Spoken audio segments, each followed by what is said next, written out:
steady, deep breath in. And exhaling slowly.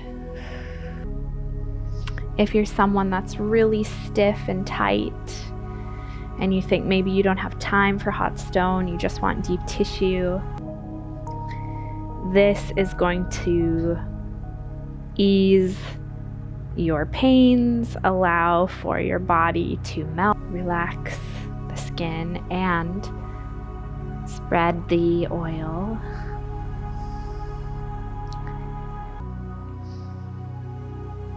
And I've had my stones warming in a special warming kit.